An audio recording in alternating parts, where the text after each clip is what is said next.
All right, so this morning we're working on something a little different. This is a little out of my wheelhouse. This is a fancy car. Stella, do you like fancy cars? Hey, come here, come here, show me some love. Stella, oh boy, you're so funny. When you see I have the camera on, you just totally ignore me. Oh well. So my dog is ignoring me, but customers' cars never ignore me. This is a 2013 Bmw X5 with the X drive. It's called a 3.5i. It has a 3-liter twin turbocharged engine. And let me tell you, these things are expensive. Let me repeat that. They're really expensive to work on. So the customer was driving it yesterday or the day before, and what happened? Somebody smashed his rear window and stole his backpack. That's not that big of a deal, actually. Well, I mean it is, but it isn't. But the warning lights came on the dash saying, pull over now, overheat condition. And let's just open the hood and take a look here at our BMW. Oh, now you want it. Now you want attention. You crazy dog. So it is a twin power, 6-cylinder. I know it's a 6-cylinder because I can count these little lobes here. 1, 2, 3, 4, 5, 6.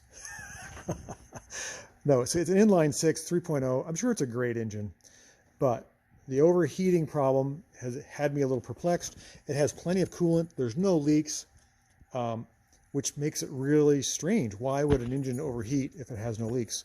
Turns out it has an electric water pump, which is way down in there, and the electric water pump has gone out. That's a common thing, as I've come to read online. So we're going to pull this thing apart today. It's going to be a nasty job because the water pump actually comes out at the wheelhouse area, like here. It's crazy and it's very expensive. The parts alone, I think, are $1,000 for a water pump. That's just my cost. That's the water pump, the thermostat, and the cross tube, everything that is required to get this thing back on the road. So this is not a cheap Japanese car to work on by any means. It has 80,000 miles on it and the water pump is out. So let's get working on it, and I'll give you my thoughts and my feelings once I get this thing, and I'm sure I have coolant leaking into my armpits trying to get this thing apart. All right, let's get to it. Now you want attention? Now you want attention, you crazy dog. All right, this is what I mean by getting antifreeze all the way up to your elbows. You got to disconnect all the hoses of the electric water pump. This right here is your electric water pump, and all those hoses, there's about 7 of them have to come off, and they're super tight. You get to them this way, and you can get to them up through here. This is the main intake for the water pump. Nice. Really nice job, BMW. Make it easy on me. All right, so we're a couple hours into our ultimate driving machine, trying to replace the water pump and the thermostat, and I think I've got it. So I was able to take the wheel off and get this panel off in here. Everything is accessible through this area and down under here. You almost have to have a lift. So let's pull the, I think I got the thermostat housing out. Yeah, here it is. So just watch there. Right here, you see my finger, tip of my finger, that is the water pump, and this is the thermostat housing, which is bolted to the water pump and has lots of hoses on it. And if I can not drop that, pull it out.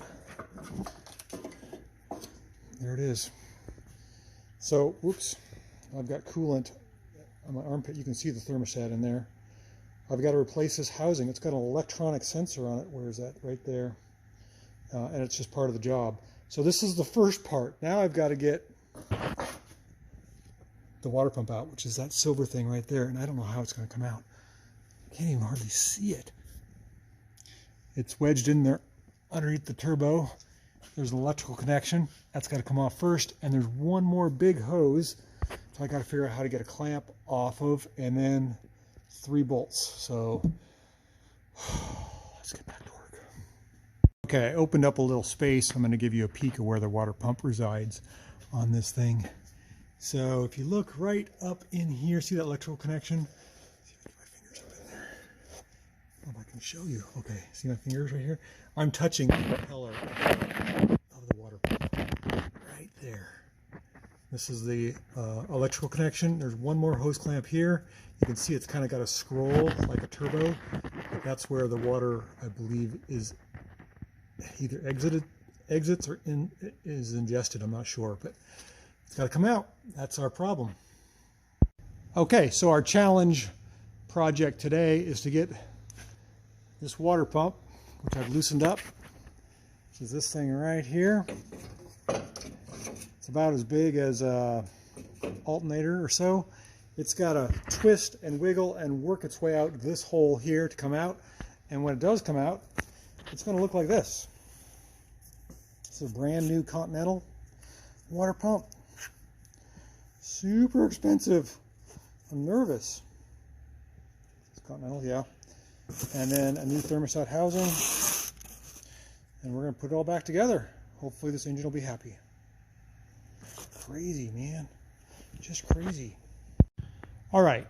Even as a seasoned mechanic, I've worked on a lot of stuff over my years. This is frustrating me. This water pump right here finally came out through this little hole. Didn't come out easy, but it's out. It's like trying to get a football out of the eye of a needle.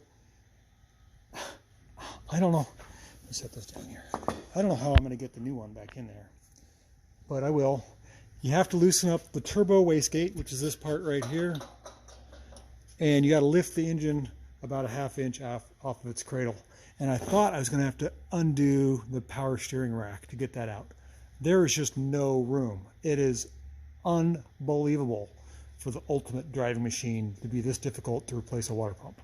Unbelievable. Okay, so we got the oil changed. There's nasty old oil in this BMW, as well as the new water pump right there, that shiny thing, and the new thermostat. All the hoses are hooked up. We're going to put some coolant in this thing and fire it up and see how she runs.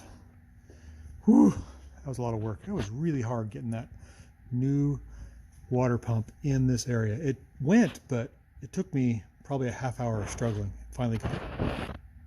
Okay, as you can see, the big old fat Beamer is running out there, warming up, and there's no coolant leaking on the ground, as far as I can tell.